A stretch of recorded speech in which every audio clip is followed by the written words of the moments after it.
Fala galera, sejam bem-vindos. Esse é o capítulo especial. Vou conversar com uma amiga minha aqui, a Solange, a e-commerce girl, e vamos falar um pouco dessas carreiras digitais e até não digitais, né? Vamos falar um pouco dessa geração, que é algo que a gente discute ali um pouco nas redes sociais, né? Um tema que me fascina um pouco, essa diferença de gerações e de tecnologias, essa mistura toda aí de empresas e empreendedorismo. E a Solange tem uma história muito legal, a gente já fez uma live uma vez, né? Tem muita bagagem, muito conteúdo. Então, eu vou jogar a bola para ela vai se apresentar, falar um pouco da carreira dela. E aí, eu já puxo os ganchos do tema. Se quiser falar algo especial, você pode olhar para a câmera, mas se não, é eu e você batendo um papo e tentando agregar, trazer esse lado essa visão, né? Do Pode Falar Empreendedor, né? Essa nossa visão de desafios mesmo, né? De dificuldades, de falar a verdade. Nós eu vim com vai pensando que é fácil, porque não, mas que não é. E eu escolhi bem essa, eu tenho várias frases, mas eu escolhi porque a sua história mostra isso, né? Que vai pensando que é fácil, não é. Então, se apresenta, fala a sua história, fala da Solange um pouco e você escolheu esse tema, é legal você dizer também o porquê gostaria e quer debater esse tema. Ah, legal, bacana. Bom, que legal que você me convidou, tô contente de estar aqui. Né? Vim poder vir nessa cidade que eu gosto, é gostoso, é quentinha, eu gosto de estar aqui. É, Bom, eu trabalho em tecnologias, nem me lembro quando foi que isso começou, mas a minha base mesmo é a consultoria. E a consultoria me deu base para trabalhar com processos administrativos e também na área de tecnologia. Eu venho da área de tecnologia. A minha primeira formação é matemática. Depois eu fiz processamento de dados. Depois eu fiz administração. Então, a minha base mesmo é a tecnologia. E foi aí que eu fui trabalhando. Trabalhei com RH, com o RH implementado com o RP, e foi crescendo, lá, lá. E aí, em 2001, eu trabalhei numa empresa, não sei se você conhece, uma Americanas,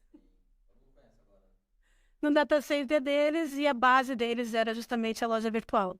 E aí, aquilo lá foi me dando uma base de administração de dados e tudo mais. E aquela semente do e-commerce caiu ali, numa época muito bacana, romântica. O e-commerce em 2003 era a coisa mais legal do mundo, né? Porque tinham coisas muito diferentes, o que a gente falava era implementado. Tinham, sei lá, 5, 6 pessoas no Brasil que entendiam esse negócio, né? Então, era uma época de descoberta e de realização. Foi uma época muito, muito boa, que acho que foi quando a gente conheceu. Eu participava de muitos eventos, assim, por semana, 3, 4, 5 palestras. Não tinha esse negócio de podcast ainda, acho bacana isso. Tem uma cara de televisão, cara de mesa de entrevista. E desde 2001 até 2010 eu me dediquei integralmente ao e-commerce. Aí eu resolvi que acho que era hora de dar espaço. Tem muita gente nova no mercado, e como se mudou, o e-commerce como a gente conhecia no começo, ele já não tem mais o mesmo formato, ele não tem mais o mesmo desenvolvimento, coisa de pessoas, processos, e tem muita gente nova aí, cheia de ideias novas e tal. Eu sempre trabalhei muito na área de treinamento, eu sempre dei aula em universidade e tudo, e acho que já faz 6 anos que eu me dedico à área educacional e fiquei por lá mesmo. Então, a e-commerce girl agora, ela só usa o conhecimento da área de vendas online, justamente para trazer aluno lá para nossas escolas. Mas é legal, porque você tá falando em 2001, foi logo depois do Black Millennial, quando a internet começava a ficar um pouco mais rápida no Brasil. Eu lembro porque foi meu começo também de internet, né, desse mundo, né, que me fascinava. Óbvio, na época não tinha cartão, não tinha dinheiro para comprar nada online, mas era uma coisa que eu sabia que um dia eu conseguiria participar desse mundo. Então você acabou pegando, eu acho que se a gente olhar essa parte de tecnologia, de e-commerce, eu acho que ela foi um pontapé, assim, de popularizar mesmo, né, das pessoas. Eu lembro que o começo que se comentava, acho que você vai confirmar isso comigo, é os livros. Eu lembro que era uma coisa assim, não era tão caro, se der algo errado, sei lá, se não chegar o livro, é algo barato, assim. Ninguém imaginava hoje você comprar coisas caríssimas, né, TVs caríssimas, celulares caríssimos. E na época eu lembro que, pô, lembrando de tio, lembrando de, sei lá, meu vizinho, que era um pouco mais velho e é engenheiro mecânico, eu lembro que livros era uma coisa, tipo, normal. Eu posso comprar ela sem medo. E começou com o Submarino. O Submarino vendia livros. Mas sabe que o e-commerce começou com o leilão online. Não, sabia. Começou em 99, tinha uma empresa que fazia leilão online de empresas querendo comprar material de escritório. É legal. Chamava Mercado... Meu Deus, eu tenho um grande amigo que trabalha lá. Agora não vou lembrar o nome, mas depois eu levanto e falo. E dali nasceu o Submarino. Onde eu tenho vários amigos ótimos, acho que continuam trabalhando no e-commerce. E é legal que você pegou essa trajetória, toda essa evolução. Hoje é surreal, realmente, é outro mundo, né? Tá falando aí de inteligência artificial para tudo, assim. A outra eu acabei usando um pouco disso, né? Tô finalizando meu livro. E falei, mas eu vou com a inteligência artificial aqui. É surreal mesmo. Consegue melhorar alguns pontos que às vezes você não tá chegando ali. Mas você leva na conclusão. Você fala, mas como assim? Tipo, eu não cheguei nisso, mas era isso que eu queria chegar. Parece que sou eu falando. Não é surreal. Real, eu usei um pedaço que eu gravei e... Não chega a assustar? Não, realmente parecia eu mesmo. Porque era isso que eu queria, mas não tava chegando e a inteligência artificial chegou. E aí a gente tem um choque aí, né, de gerações. Porque é muito diferente. Se você olhar a nossa história, muito diferente se você ter vivido uma época de internet de escada, computadores, celulares caríssimos. Então você valorizava um minuto da ligação, porque era muito caro, isso era muito objetivo. Então, você valorizava baixar uma música, era muito valor. E que demorava tanto tempo. Era surreal. Eu lembro bem a luz que eu baixei, tipo, 2 horas. Era surreal. E aí você vê uma coisa muito rápida, você vê uma geração muito rápida. E eu queria que você falasse um pouco, como ter lá carreiras digitais e não digitais. Eu queria ter essa visão sua sobre esse tema, assim, que você até falou que saiu um pouco do e-commerce, se direcionou para outra área, mas é porque essa bagagem não perde nunca, né? Você acaba usando, tá ali no seu repertório. O que tem hoje, assim, que você enxerga que continua, mas tá muito lá atrás ainda, não acompanhou algumas coisas? O e-commerce, você pode até falar do e-commerce, você acha que realmente ele tá dando ponto que era isso ou não? Você ainda enxerga que falta algum tipo de evolução, e não só nessa parte de carreiras digitais, de negócios digitais, mas esse choque de gerações. Eu e você, e aí olhar o menino de 19, 20 anos, que já sabe programar, que entende tudo de blockchain, de inteligência artificial. E é difícil, eu falo porque eu tento trabalhar com alguns, é difícil, depois eu vou dizer o porquê eu acho difícil. É legal depois você também explanar a sua visão.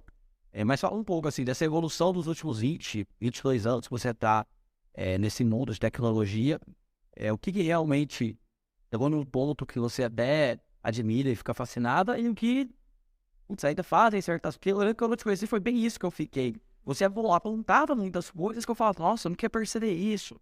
Então, já deve ter melhorado muito ainda nos últimos 10 anos que a gente se conhece. O que você enxerga que, ainda tá aproveitando o que o mundo tem? E depois pula para pessoas, gerações, 2 gerações diferentes. Eu trabalho muito com jovem. Né? Hoje, meu negócio, eu tenho polos educacionais espalhados por São Paulo Litoral. E eu vejo o jovem muito desconectado do objetivo. Ele realmente não sabe o que ele quer. Ele não sabe. Sempre dá pra usar, sem proposta, assim, objetivo, proposta. Ele não sabe o caminho que ele vai levar. Por exemplo, né? Quando eu abro um polo novo em alguma cidade, entram muitos jovens e perguntam assim: que curso tem aí? Eu falei: que curso tem aqui? Por quê? Assim, não preciso fazer um curso rápido para ter um diploma. Aí pensa comigo, né? Você amando o que você faz, tem dia que é muito difícil você trabalhar. Você imagina você fazendo alguma coisa rápido só para ter um diploma, né? Aí eu converso com eles, assim, eu perco muito tempo com isso. Aliás, eu não posso ficar nos polos, porque eu atrapalho o bom andamento do polo, porque eu converso muito com eles e pergunto, mas por quê? Não, porque o meu amigo, ele é youtuber, e ele ganha 40 mil por mês, mas você é youtuber? Não, mas eu queria ser. Você tem a bagagem que ele tem? Você tem? Do que o seu amigo fala? Não, ele fala sobre skate, isso que é precisa de skate. Não. O que você faz que é extraordinário?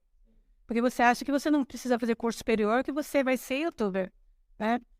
O que você faz que é extraordinário? Porque a gente tá cansado de ver gente igual. Você entra no youtuber, tem muita gente igual, não tem? Você para pra ver o quê? Para pra ver o cara que é maneiro. O que você tem que é maneiro? Não tenho nada. Então, meu amigo, primeira coisa que eu tenho que perguntar, o que você quer ser? E assim, e você vê aquele olhar assim vazio, tem uma pena, me dá uma dó. E eu sempre falo para eles, olha, até um tijolo quer ser alguma coisa. Eles ficam parados. E essa frase do arquiteto, que eu também vou lembrar o nome, vou te falar depois. Até o tijolo quer ser alguma coisa. O que você quer ser? Ah, mas eu ainda sou jovem. Eu falei, não é. Você tem já 18, 19 anos, não tem? Ah, eu tenho, então. Tá aqui, bicicletinha, não faz nada o dia inteiro, tem uma graninha pra tomar um sorvete, pra namorar. A questão tem de 25, 27 ainda falando. Esses são os jovens que chegam, assim, Aí volta lá. é, Os polos, o foco é até. porque eles estão terminando o segundo grau, eles estão naquele limpo. Assim, Foi pra faculdade ainda. eu sempre divido assim, tem os muito virtuosos, que é aqueles que já nascem sabendo o que querem. Já no ensino médio, eles já sabem o que eles querem. Ou eles vão ser médico, médico nasce médico, vive falando. Ou ele já tem aquilo com ele, quer construir as coisas, quer ser arquiteto, gosta de arte, gosta de escrever. Já tá nele, tem vocação. Mas eu diria que de 10, 2 identificam a vocação. Então, as escolas pecam nisso. Ponto final. E hoje eles têm uma coisa que a gente não tinha, que é informação na palma da mão. Hoje você aprende tudo o que você quer, do jeito que você quer, aonde você quiser, pela internet. É só você saber exatamente onde procurar. Você investe pouco. Pouco. Eu me lembro quando eu comecei a fazer a minha faculdade, a minha primeira faculdade eu fiz com bolsa. Eu não tinha dinheiro para pagar. Então eu tive que trabalhar na faculdade para poder pagar o meu curso, né? Hoje, com R$ 90 por mês, se o cara for dedicado, ele estuda online, no ônibus, enquanto ele está indo para casa, sabe? É só ele colocar o fonezinho lá, porque eles não saem do celular o dia inteiro, e usar aquele tempo para absorver coisa nova. Você fala para eles, aprenda uma coisa nova, mesmo que você não goste, porque ela vai ficar guardada aqui em um lugar, e em algum momento da sua vida você vai utilizar. Eu sei que eu acho que eu encho tanto o saco deles, que eles saem todos os acursoados. E eu vejo eles muito habilidosos com apps, com inteligência artificial, tudo, mas não sabem exatamente o que vão fazer. Eles querem ter o diploma, sem saber para onde vão. Ponto final. Ah, eu soube que tal coisa paga bem. Alguém quer pagar bem? Eu uso muito que a área de... Falta o. Sabe, você tá falando aí, né? Eu vou. Poxa, nossa, coisa. Acho que falta aí, eu vejo. Meu pai acabou de sair, eu queria que você conhecesse ele. Acho que falta o meio, o caminho, a ponte aí, porque você vê que você tá falando uma coisa que tá pulando, né? E eu, gap, né? um novo funcionário, jovem. E aí eu falei, meu, você tá falando e não faz isso ou aquilo, que é preguiça, mas não é isso que eu tô observando. Você não tem senso de dever. Você, ou assim, você não tá querendo fazer o que o pai tá falando, mas meu pai, eu 14 anos, falou sentado e falou, olha, obrigação por lei, eu tenho que te dar a casa e comida. Eu não tenho que te dar também. Resto, você, né? Então, 14 anos, né? 14? Sim. Vai trabalhar no mercadinho da esquina e você põe o que você quiser. Fazer um punho. Então, meu pai já me ensinou esse senso de dever, que era dever dele, o que era dever teu. E eu rapidamente cresci com isso. Eu vejo que os jovens, eles estão crescendo como se... Ah, não, meu pai e minha mãe tá pagando minha internet, meu computador, tô lá jogando, tô assistindo, pago meu Spotify, pago meu Netflix. É um tanto de coisas pagas e nem dentro de casa. Poderia pagar, ok, mas nem dentro de casa. Então, se são jovens, e eu tenho funcionários jovens, você muito mais nesses, no seu dia a dia, eu falo assim, eles, literalmente assim, eu converso com jovens de 20 anos que nunca lavou uma louça. E eu, mas como assim que lavou uma louça? Eu lavo até hoje. Tem empregada de segunda a sexta, mas sábado e domingo eu não tenho. Vou deixar a louça fuja, comi pizza, alguma coisa...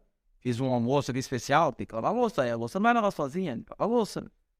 Você acha que falta esse senso de dever? Você acha que os jovens, eles estão querendo pular essa etapa? Porque tem uma frase que diz que tem muitas pessoas que querem o emprego, não o trabalho.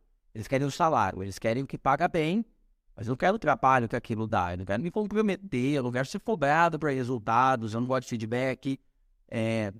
Você falou de escola, mas não é só escola, né? Tem pai e mãe, tem erro de pai e mãe aí na educação, porque nessa idade, ele já deveria sim saber mais ou menos por onde ele tem, ou pelo menos vou testar e validar isso daqui. Você acha que tem esse buraco? Você acha que tem? Você conversa com muito mais jovens do que eu. Você acha que tem essa ponte? Falta? Essa ponte elevadiça, ela tá erguida, né? Você acha que o jovem tá querendo pular uma etapa antes mesmo de entender quais são os deveres sociais, sabe, numa sociedade, família, quantos jovens foram embora em dias, porque chegou pra mim e falou, não, eu vi na lei tal, que eu posso chegar atrasado todo dia 10, 15 minutos. Aí eu, até existe isso mesmo, né, chato falar, mas na CLT tem isso mesmo, tem intolerância, mas não que todo dia você pode usar. Aconteceu alguma coisa, o ônibus quebrou, sei lá, Mas não todo dia. E ele usava todo dia. Aí você tem que demitir, porque você vê que esse comportamento vai contaminar os outros. Aí eu falo, parece, meu pai marcava as coisas com a gente. Ele levantava pra ir pra escola, levantava pra ir pra igreja de domingo. Não tinha 10 minutos de tolerância. Ele tinha banho, 4 filhos, banhos cronometrados, todo mundo tomando café. Você tinha toda uma logística. Então, meu pai, mesmo sendo pedreiro, mas muito sábio, parou na quarta série, meu pai, mas muito sábio nessas coisas. Então, ele deu um senso de dever. Meu, sua mãe tem 4 filhos pra cuidar. Óbvio que os maridos são mais velhos vai crescendo, você vai tirando coisas da sua mãe. Então, eu lembro que eu peguei a responsabilidade, o dever de lavar a louça com 10 anos.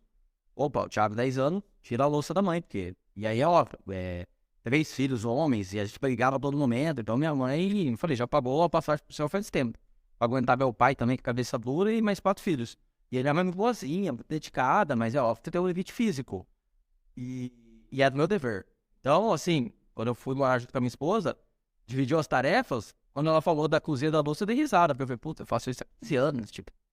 E eu vejo que jovens, eles têm uma coisa como você falou, quer ser youtuber, quer fazer isso, que eu já aprendi algumas linhas de código, eu mesmo aqui, eu sei editar vídeo. Eles têm uma coisa, de tanto conhecimento, que eu falo que é como se fosse uma obesidade mental, assim, são jovens obesos mentais, porque eles têm tanto conhecimento, mas não sabem onde usa aquilo. E o principal, que seria esse senso de dever, não tem lugar nenhum. Eles querem ter o direito de atrasar e receber a mais sem executar o trabalho, ter direito de recusar um feedback. Não, eu não sou. Eu escutei já isso várias vezes. Eu não sou obrigado a estudar isso. Eu falei, mas eu tô te pagando, tipo, como assim? Eu tô te pagando pra executar o trabalho. E você tem que ouvir isso? Não, porque se for pra ouvir isso, eu prefiro sair. Eu falei, então tchau, assina aqui demissão e sai fora. Da sua experiência, da sua bagagem, onde você acha que tá esse buraco? Pra mim, tá descolado da realidade. Por que você acha que esses jovens estão descolando da realidade? Porque a tecnologia tem tudo a ver com isso aí que você falou. E isso que você falou, se tivesse um aqui entre 17 e 22 anos, ele não tinha ouvido nada do que você... Você parou no meio e já estava aqui, ó. Sim. Eles não têm foco, não conseguem... E não consegue, e porque também não dá nega, né? Onde a gente falou? Eu acho que a nossa geração, para eles, é engessada, é amarga, é triste, tudo é complicado, é pesado. E a gente errou em passar para eles que o trabalho é uma coisa, né? E eu ouvi muito isso, eu falei esses dias com o Luiz. A gente absorveu isso, que o trabalho dói, que o trabalho para ser bom tem que doer, isso que você sofre. E de alguma forma eles absorveram muito bem isso. 2. A geração dos últimos 15 anos, assim, a minha idade, seria eu criando meu filho, eu só tenho um, mas tenho um enteado, a gente meio que terceirizou o tempo deles com uma maquininha que chama celular. O celular colocou as regras para eles, são rápidos, eles aprendem sozinhos e aprendem o que querem. Mas não aprenderam a ouvir e não aprenderam empatia. Você não vê empatia, você já vê, pensam muito em si, né? Tem um espaço oco dentro deles que não tem empatia. Quando eles têm empatia, eles transformam isso em, e eu ouvi muito isso outro dia, qual a palavra? Em ativismo. Ele transforma a empatia em ativismo e deixa de ser, prefiro uma coisa antipática, desconectada do meio dele, desconectada dos pais. Tá faltando mesmo, assim, eu sei que vão ouvir, meu filho deve estar lá fazendo assim. É família. Base Familiar. Como é que foi? O que está acontecendo? Olhar para a criança. Naquele celular. Pode ficar, mas é só um pouquinho. E hoje você vai aprender isso.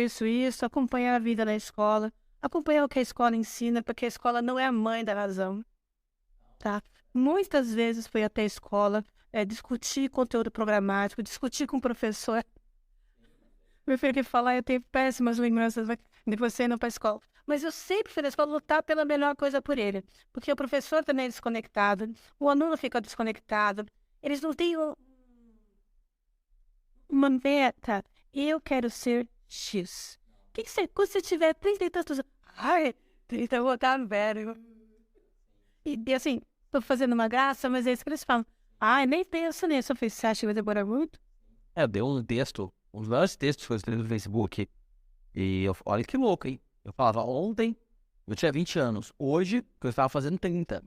amanhã eu terei 40, eu vou fazer 38 já. Olha só, isso quer dizer que esse texto vai completar um ano. Exatamente. Porque a noção de velocidade já era essa, né? Eu já tinha essa visão, passa muito rápido, né? Se eu via primos, né? Eu sou o neto mais velho, sobrinho mais velho, filho mais velho. Então eu vi muita gente crescendo. Então você vê um bebê que não anda e do nada tá correndo, escalando coisas. Então, eu nunca escolhi da realidade na percepção tempo, né? Eu sempre entendi. Mas é legal, você puxou um ponto que faz sentido. Jovem. Ele sabe tudo sobre preço. Tá. Sabe preço e tudo. Sabe mesmo. Mas não sabe o valor de nada. Fala o carro importado e sabe. Nossa, isso me aborrece muito. Sempre eu gosto de saber. Você viu esse carro aqui fulano? Olha, isso aqui custa $18.000. Olha, isso aqui, tudo igual, né? Isso aqui, não, isso aqui, $45.000. Assim, Sabe mesmo. quanto tempo você demora pra trabalhar pra comprar um desse? Quem tem isso aí é rico. Como que esse cara ficou rico? Eles não têm essa noção. Eu tenho uma que fala, minha tia só tem perguntas desconcertantes. Eu sempre procuro puxar neles essa coisa do entender que a tecnologia está na mão dele e que ela vai roubar parte do que ele faz para ganhar dinheiro. Então ele tem que fazer o quê? Ele tem que ir lá na frente. E a gente está alertando isso, ó, uns 10 anos. Sim, sim. Uns 10 anos a gente está alertando que, olha, se você não estudar matemática, se você não estudar programação, se você não tiver um pensamento aritmético focado em resultado, não vai para frente. Mas aí vem uma questão, aspas, política, educacional, né? O Brasil não é um país voltado para ensino de processo matemático e programação. Né? Não é. Se você mas isso é coisa de país desenvolvido. A Índia está me mentindo ainda, porque a Índia, a base de todo o conhecimento deles é a matemática. Você mexe pro lado esquerdo do cérebro, tá trabalhando a matemática, você leva um pensamento analítico, e a inteligência artificial não vai roubar o seu emprego. Você vai trabalhar para ela, porque ela é muito bacana, ela vai roubar empregos na área de serviço, ela vai roubar emprego na área operacional, na área de logística, mas ela vai criar outros também. E quem cria esses outros empregos é quem vai alimentar a economia. Já tem, falando de carreiras digitais, eu vi. E já tem, não sei o cargo, como que a gente chama, tá até em inglês, mas pessoas especialistas em fazer perguntas, ou as perguntas pro chat GPT. E seja, olha que louco, porque o jovem que está falando de pergunta, eles não têm respostas, mas o pior, que é o pensamento crítico, vem de perguntas, né? Então eu lembro eu discutindo, sei lá, 12 anos, a professora querendo enaltecer Cuba, e eu falava, não, mas por quê? Eu lembro, nunca vou esquecer disso, nunca vou esquecer. Eu falando de história. Então, você Tava numa semana de, mas nem sabia que era isso na época. Mas o meu pensamento crítico já fez. Mas veja, não é errado ser militante. Mas é preciso ter um pensamento analítico. exatamente. Então, não sei, a questão é, você tem, como eu falei para esse funcionário, o que me assusta é você não ter consciência disso. Você tá simplesmente indo e sendo levado por algo que, da onde saiu isso? Por que você tá tendo esse comportamento? E todo mundo tem, que nem eu virei a chave agora, né? Hoje eu não anunciei que eu perdi mais 1 quilo, que toda quarta-feira eu falava, né, que eu perdi. Agora eu quero ganhar mais agora é músculo, né? Eu sabia o que eu tava comendo, eu sabia da minha saúde. A gente tinha consciência, tá errado. Eu vou que eu tô saudável, eu tô 20 quilos acima do peso, eu tô saudável? Não. E aí virei a chave, com consciência, disciplina, regrado ali, ok. O jovem, percebe que ele não tem noção tô 12 horas aqui no computador, no celular, tô jogando isso tudo. Ele não tem noção do que ele tá perdendo. Eu percebo que talvez ali, o sistema educacional é difícil falar, não dá nem pra debater muito, porque é um sistema de 150 anos. Então, assim, já tá totalmente fora. E ali o jovem, ele não consegue responder as perguntas que você fez, que eu responderia de maneira muito simples e clara. Já passei dos 33, responderia daqui 10 anos, tendo filha, onde o meu filho esteja, morando nos Estados Unidos. Eu falaria assim, no estalar de dedos nos meus próximos 10 anos. Aí sempre sou eu. Exatamente, esse é meta, objetivo, é isso daí. O jovem, ele não sabe nem fazer as perguntas, então ele não tem senso crítico. Você fala assim, você fala algumas perguntas, você vê que ele deveria fazer essa pergunta. Por que eu seria youtuber, né? O que eu tenho de talento? O que eu tenho de diferente? Porque é legal, ganha, parabéns para ele, mas eu tenho que encontrar para mim a vocação, meu talento. Tô terminando de escrever um livro de perfil empreendedor para mostrar que tem um quadrante com alguns perfis, e aí você tem algumas vantagens em algumas áreas o jovem, e é um livro que eu quero focar muito em jovem, é ele conseguir se direcionar mais ou menos. Mas são perguntas que você deveria fazer, né? Você deveria se fazer. Onde eu vou, onde eu quero chegar, o que eu quero. Não tem resposta deles. E eu acho que isso até é um problema. Não problema, vou mudar a palavra. É um desafio da tecnologia, né? Você dá muita informação e informação oca. E não tem ligação. Você não consegue tirar deles. Eles sabem todos os números, mas não sabe para que serve. Falta pergunta. Porque falta falta o analítico, sabe? Você sentar e se perguntar: será que está certo? Que nem tudo que você lê hoje é correto, né? Tem que saber procurar as fontes, tem que saber se informar. Eu aprendo tudo que eu quiser, eu aprendo na internet. Você vai aprender raso, ou você vai aprender muito profundo, ou você vai aprender focado em empreender, ou você vai aprender focado para fazer uma prova, né? Hoje o conhecimento tem 360 graus, você pega pedacinhos dele e vai usando para você do jeito que você quer, do jeito que você precisa. Mas eles não sabem o que eles precisam. Eles precisam do que o outro diz que ele precisa, que é o tal do influencer, né? O influencer diz a ele o que eles vão usar. O influencer diz a ele o que eles vão fazer. O influencer diz a ele... E assim, nós... Vamos combinar. A gente falhou nisso. A gente devia ser os influencers.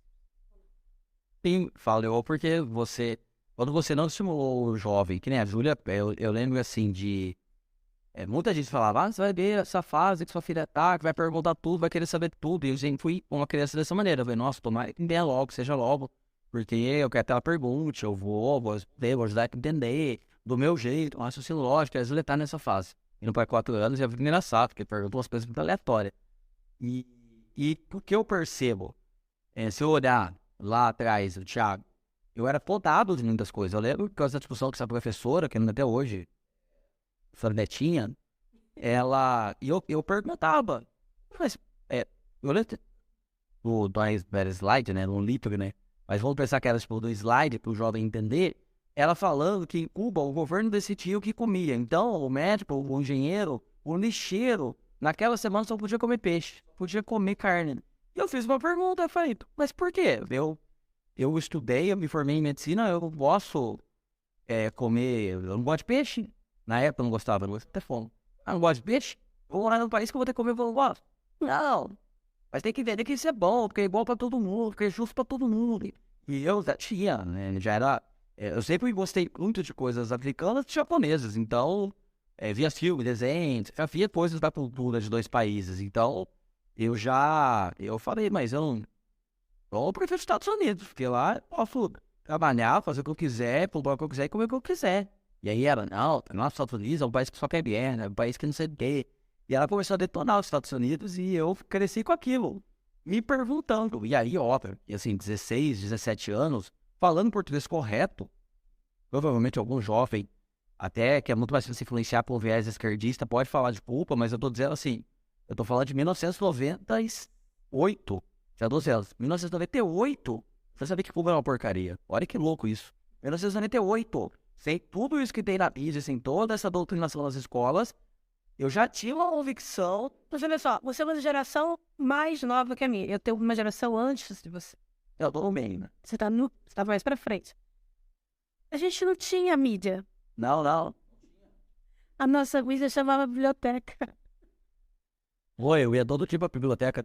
Fazer trabalho, copiar, ai, quando eu já contei pra ele, sabe que a gente copiava o trabalho no papel ao máximo, papel... E é isso, papel ao máximo, a gente copiava na mão. Assim, tudo, eu falei assim, páginas e páginas de livros, a gente pesquisava, estava na mesa. Ainda tem mais calma. E punha no papel ao máximo. Mas por que o professor fazia isso? Porque quem escreve, grava. Sim, fazer parte do aprendizado. Quem grava, aprende. Sim. Quem aprende, fala. Sim, né? Hoje eles não sabem falar, se expressar, falam frases curtas, compridas, ao mesmo tempo, interrompe o pensamento de outras pessoas, não sabem tomar a posse de uma reunião. Você põe eles para debater. É muito engraçado, mas isso é uma falha nossa. A gente não se transformou no influencer que eles precisam hoje. O influencer hoje deles, que tem 19 anos, tem 16 anos. E ele influencia porque eles os admiram, porque tem coisas que custam caro. não que tem valor, coisas que puxam ele. Eles admiram ele. E se ele tem aquilo, eu quero ter também. Então, o que você tem de extraordinário para me dar, para ser? Então, essas perguntas agridem, né? Eles ficam na defensiva e na hora eles se recolhem ao grande amigo deles, que é o celular. Baixam a cabeça do celular e começam a pesquisar e tal. E eu acho que isso vai ser um ciclo, sabe? Assim, nós estamos nesse momento em que esse pensamento louco, ele é frágil, né? Ele não se sustenta. Tem 3 pernas, não vai ficar em pé. Então, dessa geração de 10, 2 pensam sozinhos, esses 2 vão dominar esses 8. Sim. Né? Esses 8 vão acabar trabalhando em linhas de montagem e tendo seus empregos substituídos pela inteligência artificial e achando que a vida é ruim e vivendo esse assistencialismo governamental. Horrível falar isso, não é um problema só no Brasil, a gente vê lá fora em níveis e lógico, em aspas, problemas sociais diferentes, né, formas de educar diferentes, mas é sinal dos tempos. Sim. Né? Qual é o grande problema do jovem que ingressa no mercado de trabalho hoje? Ele quer dinheiro, ele não quer valor. Ele quer agora, ele não quer amanhã. Ele não sabe onde ele vai estar amanhã porque ele acha que o amanhã dele vai durar. Eles não têm noção de tempo, não. Eu falei para eles, olha, essa vida de vocês, essa vida útil, bonita, vocês estão bonitos, saudáveis, fortes, tudo entra em processo aqui dentro, dura 20 anos. Máximo.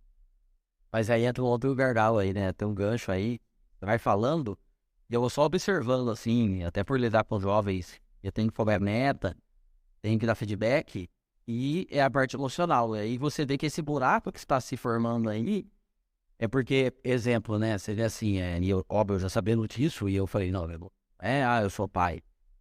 Tenho que me preparar para ser pai e as pazes da Júlia, né? Então eu fui buscar ali conteúdo, artigo, né? Tem muita coisa boa em inglês, né? No Brasil não tem tantas coisas assim. Tantos especialistas de 20 anos, tantos estudos de crianças, educação de criança. Primeira infância é muito impactante, é surreal. Quando você estuda tudo que vai acontecer nos 6 primeiros anos, que vai impactar lá na vida adulta, é surreal. Então, eu dou, Júlia, falta 2 anos e meio ainda para terminar essa primeira infância, então eu dou muito cuidado dos exemplos, de tudo. E a Ana cai várias vezes, ela é energética, cai, faz raladinhas machucadas. E aí, nada sério, levanta. Não, você é forte, levanta. Aí, machucou na escola, eu nunca tinha machucado na escola. Machucava comigo, assim, em casa. E a escola toma muito cuidado, porque, sei lá, não quer dor de cabeça. E aí ela machucou do jeito que ela machuca mesmo. Geralmente joelho, caiu. E aí a escola desesperada pra explicar. E a Júlia tava vindo ainda, tava indo lá buscar ela. E aí, não, que a Júlia caiu, que eu disse, ok, bababá. Entendendo? Você não fala, que não sei o que, bababá. Aí ela chegou perto. Aí, papai. Mostrou o band-aid. Aí eu falei, você caiu? Caiu. Levantou sozinha? Levantei. O que você falou pra professora? Aí ela, eu sou forte. Vambora. Aí ela, Vai processar. eu falei, não tenho problema. Não, mas é isso. Mas é isso. É o medo. Eu quero esse tipo de BO. Aí eu, mas jamais vou estragar. E eu já vi na escola, mães assim, ai, como deixar meu filho? Ele tá sem blusa. E eu, quantas vezes a gente vai ficar sem blusa ou não pode ficar, ué? Vai fortalecer o sistema imunológico dela, o corpo vai aprender a resistir a temperaturas mais baixas, pode ficar sem. Se você não aguentar, não der pra dormir assim, você chama, eu põe algo mais fofinho pra você dormir. Às vezes ela dorme a noite inteira, normal, às vezes ela acorda, também. Você tem a menina, se a pessoa tivesse a menina. Não, ainda mais ferrado, você é mais bruto ainda. Foi isso que meu pai fez comigo. Meu pai falava, não, você é... Lembra, eu apanhava na escola por ser o gordinho nerd e queridinho das professoras. O meu pai falava, eu vou lá bater no menino de 12, 13 anos, não. Se voltar amanhã, quem apanha é você. E aí falava, não, reclamo, quer que eu coloque você fazer uma luta? Eu lutei por, sei lá, uns 2 anos. Aí falei, não, vai que eu apanhar, tá bom, pai, quero fazer. Colocou no boxe, Kung Fu, e aí o gordinho, era de 1, 2 golpes, e o primeiro valetão que você acerta, todo mundo já, opa, eu não ia tomar um soco desse, acabou. Agora, quantas mães, assim, de primo, tias, outras coisas eu vi de escândalo, escola, porque aconteceu isso e aquilo com o filho. Então, você acha que essa superproteção dessa geração, você acha que criou esse oco aí, criou esse vácuo, e eles são imediatistas, não têm noção de tempo, de dever, ou seja, tudo que a gente está apontando de falhas, no mundo tecnológico, no mundo que, dependendo das vantagens que você tiver, que nem você falou, esses dois dominam muito. Só que eles nem têm consciência disso, eles só vão dar com a cara no muro, eles só vão ver que o buraco é tão grande que eles não conseguem sair desse buraco. Que nem você falou, daqui 10, talvez 20 anos, eles vão enxergar porque eles vão ter que viver com Bolsa Família. Você acha que essa parte emocional, essa parte de inteligência emocional, de eu já fazer minha filha entender que não, você vai cair, vai machucar, assim, é uma coisa da vida, você vai se cortar, você vai se queimar, tem coisas que é inevitável, não é uma criança, um adulto. Você vai entender perigos que podem te causar um dano muito maior, mas tem coisas que você vai chutar. Pô, eu vim chutando quina de imóvel, tem coisa que você vai aprender a xingar quando você machucar, é normal. Então ela tem que entender que não é a dor física, é o mental, é o levanta, porque você não quebrou a perna. Você descarregava o colo. E óbvio que já deu muito debate entre eu e minha esposa desse tipo de educação, porque a mãe é mais protetora, mas analisando tudo que tem à minha volta e analisando esse estudo que eu fiz de educação na primeira infância, a superproteção que é normal na primeira infância, porque o Alex tem 3 filhos. É normal você... Não, agora é mais jovem, agora é mais dependente de mim. É normal ter isso. Que geralmente essa superproteção ali... Porque o que acontece? Você vai concordar comigo. É um tempo ainda que a escola, a creche, né? Não tem impacto ainda, porque às vezes ele vai lá brincar, fazer massinha, né? Não tem influência tanto, não tem tanto impacto assim. Aí o que acontece? O pai e a mãe ainda conseguem ter uma superproteção, porque a escola tem medo da reação dos pais, então a escola também é superprotetora ali e a criança está brincando. Só que o que acontece? Essa superproteção vai pro ginásio, pro ensino médio, e é lá que o bicho pega, que tem bullying, humilhação, rejeição. É ali que o gordinho, que a pessoa de gordo, japonês, é ali que começa o bullying, o preconceito, e é uma geração até maldosa demais. Só que você não fez a preparação ali na primeira infância. Tem uma carta pra Júlia, mandei pra uma amiga esses dias, falando da carta que eu escrevi pra Júlia, ela nascer, já falando, filha, você vai ser odiada. Não interessa o porquê. Ou porque você é feliz, ou porque você é saudável, ou porque você é bonito, ou porque você é inteligente. Não existe isso. Eu falo, se o ser humano perfeito pisou nessa terra foi crucificado, quem é nós? Alguma coisa vão te odiar. Não tem como. Eu vejo que não existe essa preparação. Você conversa com esses jovens, você enxerga esse buraco de inteligência emocional, tem uma super proteção, e aí quando você quer, eu sei que alguns funcionários reclamam do pai ou da mãe, agora minha mãe quer que eu seja isso, minha mãe quer que eu faça aquilo. Só que lá atrás não teve esse direcionamento, que vai chegar no momento que você vai sim se machucar, que você vai tomar decisões erradas, você vai perder amigos, namoradas, dinheiro. Essa preparação, a Júlia, por exemplo, quebra alguma coisa, a gente leva jogar fora. Não tem choro. Quantas crianças eu vi gente quebrando a rodinha do carrinho chorando aí, eu? Sério? E detalhe, não tem substituto. Você brincou quanto tempo? Um mês? Você brincou um mês. Jogar no lixo. Meu quantos brinquedos você joga no lixo? Isso já é uma educação emocional. Peixinho, eu lembro um primo meu que morreu o peixinho, que é uma coisa que morre fácil, jogando na privada, dando descarga, parecia que tinha morrido o irmão dele. Aí essas crianças, eu 8 anos, e ele 7 e eu. Mas, gente, peixe, eu já perdi 2 cachorros até 8 anos. Que impacto é esse, o peixe? Minha tia, e aí perdendo o periquito, e ele, morreu o periquito. Então, assim, e hoje, óbvio, meus primos, eu consigo conversar com eles, porque eles não têm estrutura emocional, 30 e poucos anos perdidos na vida, fazendo rico, trabalhando com umas coisas assim, e não faz sentido. E fala pra mim um pouco, assim, da sua visão, desse gancho que eu puxei, se os jovens que você lida, se você acredita que essa superproteção estragou essa parte emocional e, consequentemente, o emocional abalado afeta a razão, o crítico, afeta tudo ali, né? Sabe? Todo excesso esconde uma falta. Sim. Ponto final. A gente protege os pequenos por amor. Meu filho tem 20 anos. 20 anos, ele tá muito bravo comigo. Ele vai brigar. Eu assisto. Ele assiste tudo, ele é comigo nas palestras, né? E ele chega da faculdade, eu pergunto se ele comeu, eu quero saber se ele tá com frio. E fala assim, mãe, para. Eu me cuido, eu sei me cuidar. Deixa. Você me aborrece com isso. Eu fiquei tão triste quando ele falou isso, mas aí eu tava lendo exatamente, eu não sei de quem que era. De novo, eu vou buscar a referência para te passar. Que o segredo de que você criou bons filhos é que eles não precisam de você. Sim. Né? E pessoas boas criam filhos bons. Ponto final. faltou, nesse meio tempo que ficou esse vácuo que fica entre a superproteção da pré-escola e a terceirização da educação para a escola, fica um gap ali no meio. Sim. Todos nós passamos por bullying. Sim, pô. Eu passei, você passou, ele passou, todo mundo aqui passou, né? E hoje em dia o bullying físico é um pouco menor. Na minha época era normal. Nós, levar ovo na cara. Era uma coisa normal, você fica na saída. Chile, ser violento. Tá? Essa proteção criou esse universo onde tudo é proibido e ninguém sabe qual que é a sua responsabilidade naquele momento. Mas vou te contar 2 pontos que vão te explicar por que esse jovem está oco desse jeito.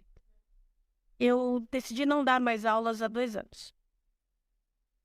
E era uma coisa que eu amava fazer, dar aula. Sempre dei aula na universidade e aquilo era meu.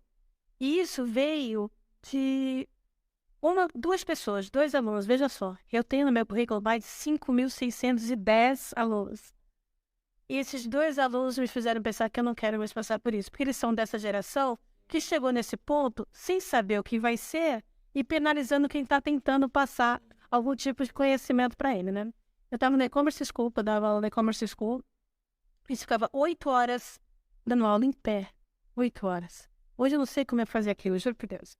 Mas eu amava fazer aquilo, era legal, era gostoso, era um momento legal do e-commerce, todo mundo descobrindo coisas novas. E essa, especificamente, era uma aula de e-commerce de moda. Então, todo mundo estava ali, eram as influencers, né, as blogueirinhas e tal.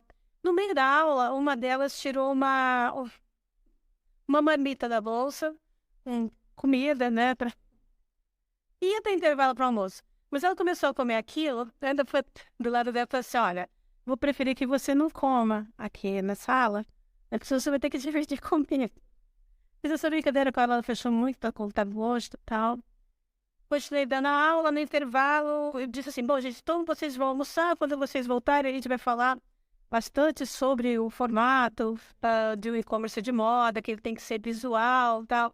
Ela falou para mim, olha, eu vou embora, eu não vou mais participar dessa aula, porque você não pode estar dando curso de e-commerce para moda. Eu falei, por quê? Nota-se que você não entende nada de moda. Eu tava de tênis, porque a gente ficava em pé o dia inteiro. Eu tava de tênis e tava de moletom, com a camiseta da escola e tal. Era uma coisa tão legal, a gente se sentia muito moderninho na época e tal. Aquilo me deixou tão triste de ver o ser humano tão agressivo, cruel, fazendo negócio dele. Bom, passou. Né? Alguns anos depois, eu dava aula na Universidade Senac. Pior lugar do mundo. Para o professor da aula. A escola é fantástica. Ela é linda, limpa, tem equipamentos fantásticos. Você vê, assim, a grade curricular, tudo. Mas, especificamente, essa escola, ela tem um aluno muito militante. Né? Muito militante. Né? Então, o professor tem que ter posicionamento de tudo. Então, você falava, sobre o e-commerce, tá dando aula de e-commerce. De lacinhos para cachorro cor-de-rosa.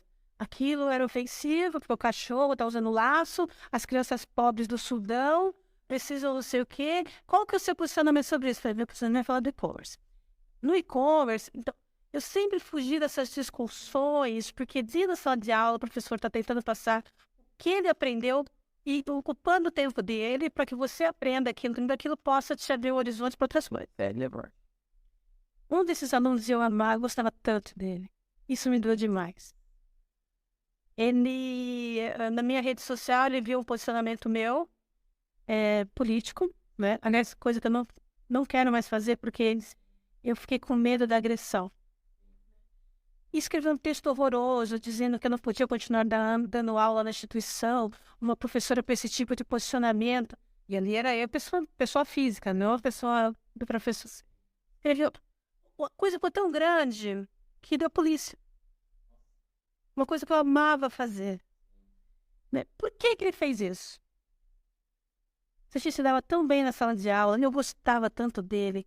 Eu achava que ele era um profissional bacana, que ele ia render boas coisas. Era gay, era obeso, era diferente, não era negro, ele era branco.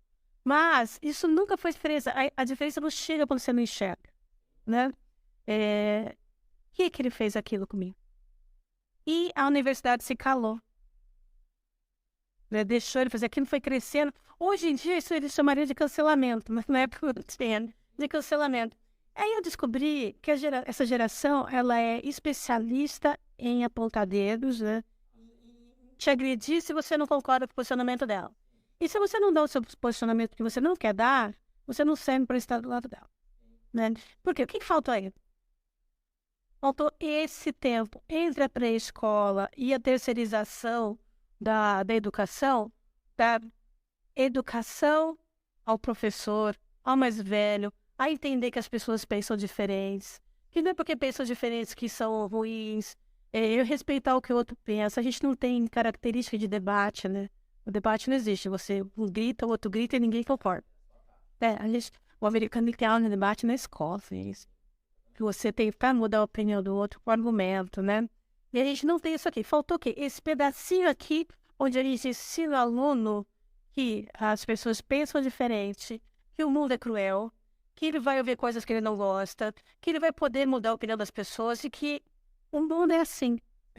Né? É a tal da inteligência emocional que, faltando esse pedaço, a gente terceirizou, chega que eles acham que eles fazem o que eles querem e chega que eles agridem quem eles querem. Não, eu tô falando da primeira infância, você tem tempo pra fazer isso, não é assim não. O meu pai, eu tenho uma conversa com meu pai, 6 anos de idade, eu chorando porque não consegui ganhar o presente. Eu dei em um sorteio até hoje, bolacha, Cotes Mabel. Fiquei chorando, e meu pai chegou do trabalho, o que você tá chorando? Ah, não ganhou o videogame lá, tá chorando. Mandou 10 cartinhas, não ganhou. E eu lembro até onde meu pai colocou, sentado, falou, olha, eu vi lá qual que é o videogame, viu o preço, eu dei condições, hoje eu vou lá comprar, mas a partir de hoje, você nunca mais vai acreditar em sorte. Um dia você vai crescer e você vai trabalhar para comprar suas coisas. Você vai criar condições. Mas eu tinha 6 anos só, isso tá na minha cabeça, isso move. Nunca me chamo pra bolão se tiver na cena de virada, não vou participar. Hoje, assim, você pode contrariar, você não pode trazer desilusão, você não pode contar o que é o mundo, porque eles não estão nessa fase aí, né? A toda criança cristalzinho, se bem que não. Acho que eu tive com o funcionário ontem, inclusive, né? E achou que eu peguei muito pesado, eu falei muitas verdades, muito pesadas, e em algum momento, pensei, falei, tá, mas seu pai nunca falou isso? Ele fala, você tá achando que isso... Não, mas eu tava falando. E aqui dá acústica aqui, mas quando eu tô em outra sala, às vezes você escuta do outro lado da empresa. Eu falei, mas como assim? Seu pai não te ensinou isso? Não te passou isso? Então, exatamente é o que você tá falando. Foi terceirizando. Aí minha esposa falou, ela ficou muito brava, né? A maneira que eu falei que funcionar, no feedback. Porque ela falou, tipo, você não é pai, você não tem que educar. Ele deu o recado, ok. Agora, profissionalmente, deu advertência lá, ele vai fazer o trabalho. Ele vai fazer o trabalho dele, se não fizer, profissionalmente tá fora, mas assim... mas você vê que assim, eu peguei uma responsabilidade que não era minha mesmo. E simpatia. De pai, né? Peguei uma responsabilidade. Mas você vê que assim, não tem o que fazer lá. Não, bateu e voltou. Porque não, nessa idade, Você era chato. eu tá muito assim, falou com outros amigos do trabalho, tipo, que ele acabou com o meu sonho, que ele não sei o quê. E eu, tipo, mas se a vida ficou, outros sonhos meus não aconteceram, não existe, do tipo assim, se você olhar, todo mundo tem alguma frustração, seja pelo tamanho, pela altura, pelo corpo, pela cor do olho, cada um carrega os seus fantasmas, mas essa é a vida. Sabe que é isso que orienta o que você vai construir no caminho. Sim. Né? Todas as empresas ruins que eu trabalhei na minha vida, eu agradeço. Sim, exatamente. Eu dei umas histórias aí, pelo amor de Deus. A última, né, que eu trabalhei, a última vez que eu trabalhei para a iniciativa privada foi em 2000 e... Bom, lá se vão quase 15 anos, né? E eu nunca ganhei tão bem. Eu nunca trabalhei tão perto da minha casa. Eu nunca tive um cargo tão bom e nunca o trabalho foi tão fácil. Era simples, era fácil. Pra você ter uma ideia, eu conto para as pessoas, era assim, o meu ticket de supermercado era R$1.200. Eu lembro, faz mais de 10 anos, não. R$1.200. Eu não sabia o valor de gasolina que eles abasteciam meu carro. Mas era uma empresa péssima. Para você ter uma ideia, eles tinham o setor para você fazer denúncias sobre assédio e violência de chefes contra a equipe. Essa empresa tem esse, né? Porque ela já, a empresa, ela não quer incentivar isso, mas era conivente. nós criamos aqui um grupo que recebe as denúncias. É pra Basfasa. Né? E o dia que eu fui demitida desse lugar, mas eu fiquei numa felicidade tão grande.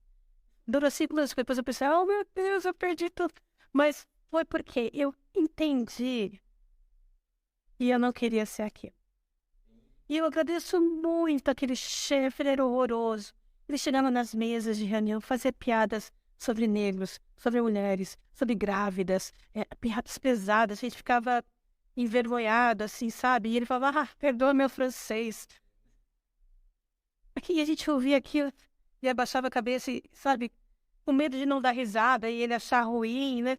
Meu Deus, o que eu tô fazendo aqui com essa gente? Eu não quero estar aqui, mas eu gostava de estar ali, porque a compensação financeira era muito boa. Mas era fácil de fazer, ok, né? Mas ele foi tão ruim pra mim, que ele me trouxe até onde eu estou hoje. Mas é legal essa história sua, porque tem muito a ver com a pior experiência da minha vida. É 19 anos só, né? Piores experiências, nem hoje, uma pior experiência como essa que eu vou contar, o impacto é muito diferente, né? Mas tendo ajuda, sendo pai, muda muito a sua percepção do que te atinge. Mas eu trabalhei numa autoescola, 19 anos, e aí era marido e mulher separado, então eu fui contratado pela ex-mulher, automaticamente ser inimigo, né, do outro. E quem era contratado por ele, ela infernizava. E eu lembro que assim, eu muito vendedor, desde 13 anos, vender efetivamente, né, vendi hamster comprar videogame. Eu vendia carta de motorista na concorrência, então eu já fui para São Paulo com bagagem. E eu já estourava de vender na outra. Eu falei, e ela é o mesmo mecanismo, né? E mesmo eu vendendo, assim, em 2, 3 meses, dobrando a meta de vendas, ele falava assim, na minha cara, só bosta, pede as contas. O que você tá fazendo aqui? Tipo, se ela te contratou, é com esse bosta, não é pra nada. E vinha do balcão assim, eu atendendo lá. É de moral. Não, super. Eu vinha assim, ó. Certo, gigantesco. Mas aí ao final, a reflexão que eu vou fazer, eu serei agora. Vai ver. Ele vinha assim no balcão atendendo você, e eu vendia a carta pra você, eu marquei suas aulas, na autoescola você vendia a carta, fazia todo o processo com o aluno, até entregar a carta pra ele. Você ficava com o aluno 3, 4 meses, atendendo, fazia teórico, exame teórico. Você ficava 3 meses atendendo um aluno ali, pelo menos uma vez por semana. E ele vinha e falava assim, ô Solange, você tá sendo bem atendida? Pô, por quê? Não, porque o Thiago é o pior funcionário que eu tenho. Mas eu era o melhor, disparado era o melhor. E aí, por que eu saí de lá? Porque uma hora, e eu falava, ó, tá vendo esse áudio novo que você comprou? É dinheiro que eu coloquei no seu bolso. Porque eu ganhava R$ 20 de comissão por carta de motorista. E o resto, o lucro era dele. E falou, esse áudio novo que você comprou aí é dia de carta que eu tô vendendo. Eu ficava pra ele, né? E aí ele pegou, lógico, ficou muito bravo com a coisa que eu falei, jogou o grampeador, passou cortando meu braço. Daí ninguém viu meu pai pedreirão, bravo, puxou ele pela mesinha dele, se levantou ele e falou, próxima vez que você agredir jogar algo no meu filho, eu arranco sua cabeça fora. Aí a ex dele falou, meu, melhor eu demitir você, porque vai dar merda. E aí eu saí com o braço cortado, o meu pai foi no montador lá, né, assinar as coisas lá, e aí que eu falei assim, meu, se eu passei por isso, que eu vim aqui 6 meses, ganhei dinheiro, ganhei comissão muito boa, curti, comprei o que eu queria, eu tô preparado para fazer o que eu quiser. Então, olha só, com 19 anos eu já tive uma reflexão que o que eu falei pro menino, se eu conseguisse mensurar em peso, talvez, eu tive uma pressão de 1 tonelada por 6 meses, sendo humilhado, xingado, continuava vendendo. Se eu mostrar pra você vai falar assim, tipo, 500 gramas, que você colocou 500 gramas nele, assim, e ele falou que você acabou com o sonho dele, que você... Olha que loucura, do tipo assim, que a gente viveu e passou, ou era mais difícil, sem tanta tecnologia, sem... todo sofá que eu vou comer hoje, vou apertar um botão, não existia. Eu lembro meu pai, né, mãe falando que eu tinha que ir 2 quarteirões buscar pizza, não tinha motoboy, não tinha delivery, não tinha... Você tinha que buscar pizza, escola, 15 minutos andando, não tinha o quê? Não tinha EAD, não tinha nada, tinha que ir lá, tinha que ele falou. Eu tava vendo no Instagram, tá aqui o carro. Pô, você tem que... Alô? Eles não tem carro, eu tinha que escrever, porque eu lembro, elas 30 folhas escritas, elas surreal os trabalhos. Então, o que eu percebo, assim, a terceirização, e dependendo do quanto você terceiriza ou para quem você terceiriza, às vezes até pode ajudar a resolver. Meu, tem um profissional aqui, sei lá, um psicólogo, um especialista em jovens, pode até ser. A questão é, não dá pra você fazer isso, que nem a Júlia, 3 anos e meio, você não terceiriza. E o Alex tem também 3 anos. E se ele chega nesse ponto, com esse tipo de pensamento, é porque alguém nesse meio centro aqui não fez o trabalho de... Sim. E aí, vem agora tudo que a gente falou aqui, um gancho muito legal, assim. Vídeo que eu errei ontem, né, na visão da minha esposa, eu errei. E eu falei, talvez, porque ou ele pode acordar e melhorar muito, ou daqui a alguns anos ele acorda e me agradece. Porque eu falei verdade, eu falei pra ele, eu falei, olha, eu não sou gestor, não vou ser gestor coach, não sou nada assim, eu tô falando de homem pra homem, como se fosse amigo. Eu gostaria de ouvir de um amigo de verdade, a verdade. Então, é isso. Depois eu levei ele, né, ele foi no carro comigo, eu levei ele pra hamburgueria, aí ele foi trabalhar. E eu falei, ó, cara, você semana que vem vai comemorar que você tá rolando pra gente, vamos no Outback. Então pode ser que até resolva. Mas tudo que você falou, o que eu percebo assim, né? Vou pegar essa média que você falou, o Alex entra nessa média. Ele trabalhou com 8 jovens ali naquela sala que eu mostrei. E ficou só ele. Às vezes, o que eu penso? Pra que eu vou perder tempo? Ou achar que eu posso desenvolver, ou que eu posso? Porque eu já monto um funil de RH, literalmente buscando pessoas, esses 20% que você falou. Por quê? Porque a maioria, né, se começa a contratar para a parte tecnológica, jovens, né? Então, essas carreiras novas, vou contratar alguém de 40 e poucos anos, vai sofrer, vai apanhar, não sei o que teve. Nem você falou, veio de uma bagagem, veio de trabalhos lá atrás, passou por uma evolução, mas assim... E o que você usar da experiência, não a força motriz. Sim, exatamente. Ou seja, eu preciso para certas coisas, a facilidade de aprendizado, de tecnologia do jovem. Mas você cai nesse buraco, imagina, crise existencial, que eu não passei por isso ainda, mas sim, que antigamente com 40 anos que você passava, crise existencial, hoje eu nem sei, eu sei isso. Na nossa geração, né? Nem sei se foi um pouco mais pra frente. Mas o jovem é surreal, com 17 anos, eu não ganho 1 milhão no YouTube, tipo. Eu sempre que eu fiz mentoria com um jovem de 21 que falou, tipo, eu achei que nessa idade eu já deveria ter um Porsche. Pô, parabéns, hein? Porra, devia ter um Porsche. Então, e até como um insight pra mim. Incrível, eu já vi isso que você falou. Né, bot? É filtrar. É assim, meu, não vou tentar salvar, não vou dar feedback. Eu vou meio que colocar um tempo ali, que por CND é 3 meses. Eu vou colocar um tempo de experiência. Se esse jovem tiver enquadrado em certos comportamentos e tiver um senso crítico melhor, eu absorvo e continuo trabalhando com ele. E não, tchau. Porque parece que não tem solução assim. Parece que é uma coisa que a gente vai viver talvez mais 10 anos nesse buraco. E aí, depois de muita dor, muito sofrimento, de famílias, de muita coisa ruim que vai acontecer nesse buraco dessa geração, na dor, e eu acredito muito nisso, maiores evoluções e crescimento, porque a gente vem das dores, né? Agora que eu tô treinando musculação e tem como você crescer, treinar, desenvolver músculo sem dor. É uma coisa que eu já falei aqui em podcast.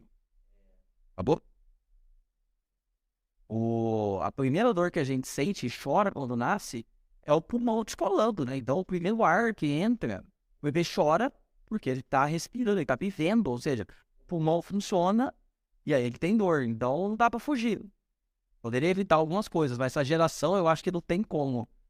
Talvez mais a gente salvar. Talvez eles vão ter que, na dor, por muitos e muitos anos, aí eles vão cair na real pelo sofrimento. Eu acredito que tudo vem em ciclo, né? O ciclo dessa galera, ele vai durar uns 5, 7 anos, depois eles vão perder o emprego, depois eles vão perceber que quem oferece um serviço diferenciado é diferente, e depois a gente volta, tudo volta, né? Uma cara diferente, com uma cor diferente, roupa diferente, mas volta. Então a gente tem que esperar o ciclo e garantir que esse jovem não entre em escolas com metralhadoras e faça aquelas burradas, garantir que eles não sofram danos psicológicos que sejam perenes. Tem gente que não sai desses buracos. Isso aí vira uma doença e tal.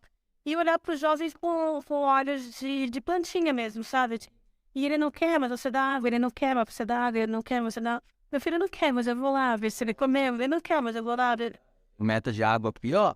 Às vezes tem meta de água. Tá lá no plano alimentar dela, que ela tem que comer. Hoje, eles entendem que a gente enche o saco, que a gente é depois que a gente é antigo e tal. Daqui uns anos vão entender que isso é amor, né? E que se algum dia alguém parou pra mim e falou assim, vem cá, O que você tem de extraordinário para você, youtuber?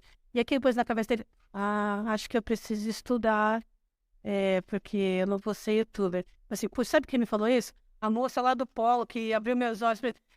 Se te der isso que eu falei, eu vou, tá bom, me solta comprida. É isso.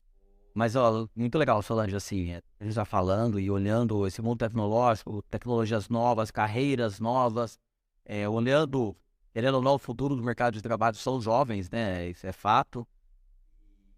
Eu acho que esse podcast trouxe muito conteúdo, principalmente para os jovens, né? Para eles entenderem que tem um buraco, tem gargalo aí, e quem resolver primeiro só tem a ganhar, porque vai estar no topo da fila. Então, esse imediatismo, essa baixa inteligência emocional, quanto mais ele buscar se desafiar, quanto mais ele buscar sair da zona de conforto, e eu falo isso para alguns jovens, eu falo, cara, busca fazer algo mesmo com afinco, sabe, com dedicação, por mais que tenha a dor da disciplina, de você estudar, de uma profissão, de você treinar aí, de você endurecer um pouco como homem, mentalmente falando, mas não tem concorrência, cara, por quê?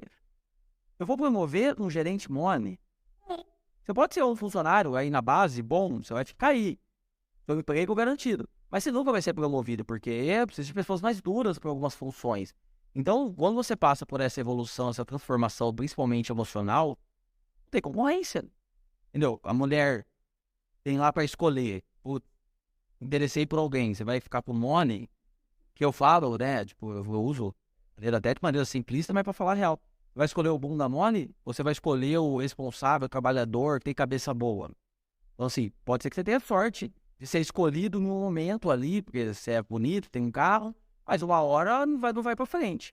Então, eu acho que é legal essa reflexão do jovem entender que tem uma gigantesca oportunidade aí, que a nossa geração, onde a gente cresceu, era muito igual, né? Era muito assim, as vagas, né, para entrar, você falou da Unicamp, né, que a gente já tá na Unicamp, a vaga tá na Unicamp, as vagas de trabalho, aquele concurso, você tinha uma coisa ali de dedicação e de esforço, mas você tinha ali uma, vou dizer assim, uma corrida mais justa. Hoje parece que é um justo, com a régua lá embaixo, só que dá para se tornar extremamente injusto, porque os primeiros que despontarem, os primeiros que melhorarem essa parte emocional, que entenderem o seu dever perante o mundo, a sociedade, tiverem objetivos concretos, um passo, né, passo a passo, um planejamento, vai ser uma concorrência desleal, porque ele vai ganhar o que ele quiser, ele vai trabalhar o que ele quiser, ele vai casar o que ele quiser. Esse jovem vai escolher se ele trabalha na multinacional ou não, ou seja, ele vai literalmente escolher o que ele quiser. Aquela coisa de estudou muito e passou em várias faculdades de medicina, vai ser tipo isso, eu fiz 10 negócios de trainee aqui, deixa eu ver qual que é o melhor. Todas vão querer esse jovem porque mentalmente ele se preparou, ele entendeu, né, o lugar dele no mundo, que o mundo não deve nada para ele. Não tem direito, tem dever. Falou dos ativistas, né? Então, não adianta ser ativista, filho, se você não lava o seu prato, não arruma a sua cama. Você quer pagar de bonitão que defende causas lá fora?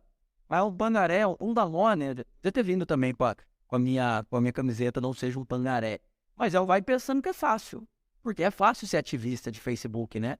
Mas vai lá salvar as baleias mesmo, vai lá salvar a árvore, vai... Porque ativista de falar que falar até papagaio fala, né? Agora, realmente, né? Que nem agora eu falei, né? A gente abriu uma hamburgueria para uma causa social, aí abriu na nossa foco nos jovens, exatamente nesse foco comportamental.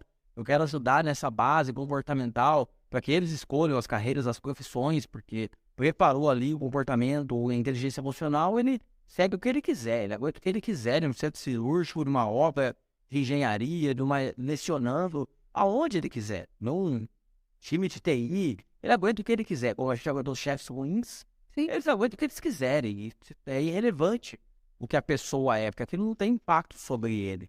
Tem total controle da cabeça, da mente, do futuro, das escolhas que ele tem. Não ficar que ele falou, o influenciador decide o que ele compra, onde ele vai, onde ele viaja, qual relógio ele tem que ter, qual roupa ele tem que usar.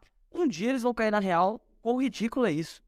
Sério que eu comprava o tênis, ou eu cortava o cabelo, ou eu usava agora moda de homem, cropped. Sério, você tem coragem? E já tem fotos, já tem jovens nessa moda, porque eu nem sei quem é, mas algum influenciador inventou isso. Sério, você tá achando que, tipo, daqui 10 anos eles vão olhar pra trás e vão se arrepender.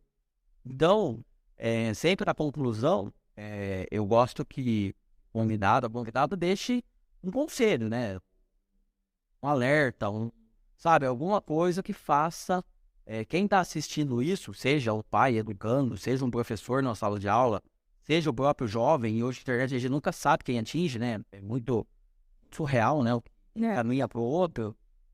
Mas pensa nisso, assim, até olhando por câmera, né? Falando uma coisa direto pra câmera, mas aquele conselho final, assim, de tudo que a gente debateu aqui, tudo que a gente falou, sabe? Uma conclusão final e que isso fica hoje de internet é de eterno, né? O povo puxa. Nossa, umas coisas ficaram. Muito antiga com a gente. Vocês acharam isso desse político, desse ator, tipo, é surreal. Então, mas vamos deixar coisa boa eternizada, né? Um dia, daqui 10 anos, ajude um jovem a tomar melhores decisões. Eu acho assim, só tem uma forma de você realizar seus sonhos. A gente não está nesse mundo para ser uma planta, né? A gente tem sonhos, tem metas. Apesar de você achar que não tem, você tem. E só tem uma forma de realizar seus sonhos, através do seu trabalho. E fazendo um trabalho bom, digno e diferente, você consegue galgar mais degraus e crescer e não ser quadrado, ficar fixo. Se você não dá para trabalhar numa empresa, monte a sua empresa, tenha o perfil empreendedor. Mas o conselho que eu sempre dou é estude. Ouvi outro dia, falei assim, Steve Jobs não fez faculdade. Eu falei, quantos Steve Jobs existem? Né?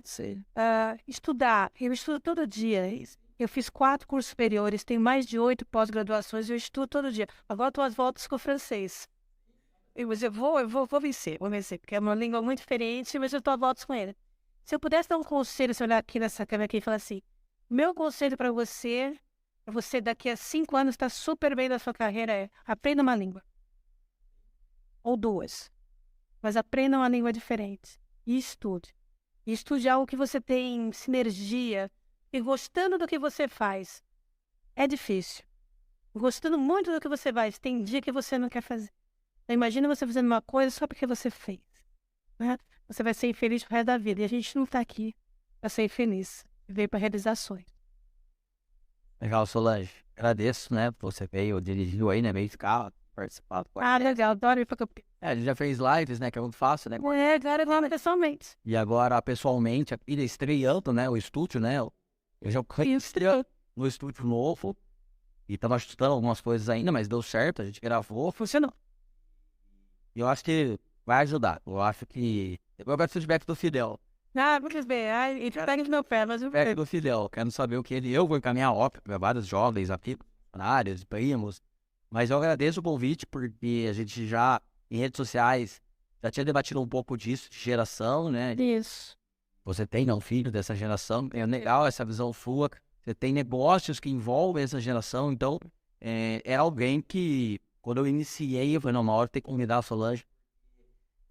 Não é fácil debater, assim. Você vê que você tem bagagem, você tem filho, você tem um negócio que envolve isso. Eu tenho uma coisa minha de estudar, de entender, porque eu sei que eu lido com essa geração, mas é um tema fácil de debater. Você vê que tem pessoas que preferem não falar, não querem tocar na ferida, e a gente tocou em feridas aqui de sistema educacional, de paz, de educação, de superproteção.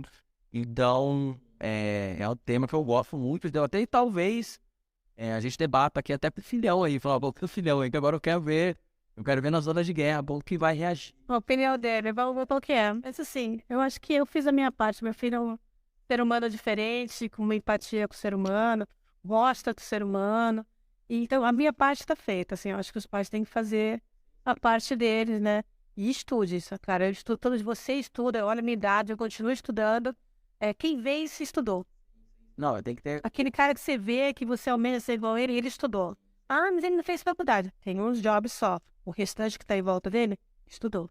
Sim. Às vezes não pelas vias tradicionais, mas está estudando. E como você disse, hoje é extremamente fácil e barato. Sim, barato. Imagina, eu estava pesquisando curso de nutrição. Quão barato e fácil é se formar nutricionista. Exatamente. Nossa, mas é só isso? É só assim?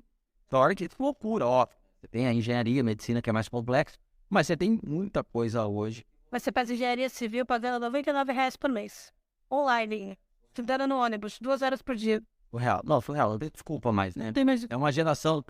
É a geração das desculpas em um mundo que não existe mais desculpas. E aí eu olho e falo, sério? Exemplo, né? Eu discuti isso aí de desculpa de funcionário jovem. Eu falei, não, tô cansado disso aqui. Aí eu trabalho das 4 às 11, 7 horas por dia. Sério, você tá achando que, tipo, eu enfrentei evento de vez em quando, cara, eu 12, 14 horas. Ontem eu fiquei até 1h42, eu fico usando o computador escrevendo meu livro. Trabalho. E tudo bem. Exatamente, faz parte. Isso. Mas 7 horas, ou vão ficam doentes esses jovens. Eu falo, aí eu falo assim, mas peraí, você tá aqui há 8 meses, você ficou doente 8 vezes. Aí eu falo, cara, eu nem consigo ver o pai de 60 anos, cara, eu não lembro, mas nunca vi minha mãe mexer certo com meu pai. Eu comentei isso com você aqui nos bastidores. E aí o jovem ficou 8 vezes doente em 8 meses. Aí eu. A esposa que me viu 1 ou 2 vezes em 13 anos junto. 2 vezes. A Júlia, Frágilzinho. que é uma criança, conversa imunológica, 22 vezes em 4 anos. Então você fala, quanto de jovem, gente? Tipo assim, eu não lembro o nome, não sei se é hipocondríaco, quem acha que sempre tá doente. É. E será que eles estão com esses negócios? É uma geração que tá pegando aí uma maioria da geração e eles estão criando e sentindo sintomas e doenças do que nem existe. Porque é surreal. Então, é uma conclusão que, assim, é um alerta. Eu acho que é um guia. Eu acho que esse podcast, para alguns jovens, é só aquela luz no fim do túnel que, filho, você tem que procurar ajuda, você tem que se esforçar, você tem que... Uma coisa que mudou agora, que eu tô treinando e tô querendo... Até o final do ano eu vou meter o shape. Gordinho nerd que vocês falavam. Exemplo, assim, não existe maior. Qual que é a sua meta? Minha meta é que os meus maiores inimigos haters, que eu tenho alguns, vão me dar os parabéns. Então vai ser uma transformação tão brutal que até pessoas que não gostam de mim não vão conseguir não dar parabéns. Porque vão falar, o quê? Ele gordinho lá, parece o Faustão. Tá desse jeito. Essa é a minha meta. E aí tem muita dor envolvida. E aí o que mudou a minha cabeça nessa transformação que eu tô passando? Uma frase do Paulo Musi que ele falou. Você só vai ter resultados em musculação quando você encontrar conforto no desconforto. Porque musculação, todo dia é desconforto. Senão você não tá treinando direito. Eu tô com muito desconforto na perna, porque eu treinei ontem. E aí hoje já vou treinar outra coisa e amanhã eu tô com outro desconforto. Então, praticamente a semana inteira você tá com desconforto. Então imagina, pra você ter um corpo legal, são anos de desconforto. E se querer voltar pra zona de desconforto, você perde. É muito ingrato, né, musculação. Então, ou seja, se o jovem não encontrar esse conforto no desconforto, seja no pensamento crítico, seja no estudar, seja na saúde, seja no se dedicar a alguma profissão, alguma coisa, ele não vai chegar a lugar nenhum. Então, eu acho que cumprimos o objetivo, né, de falar desse mundo novo, digital, dessas carreiras novas, e esse jovem e tem muita oportunidade desde que eles se enxerguem no seu lugar. Saber pra onde ele quer. Isso aí. Gente, valeu. Esse foi mais um episódio. E semana que vem tem minha liderança, hein? Vamos gostar da gente debate com a Fernanda, do Instituto Semear. É o próximo. Valeu.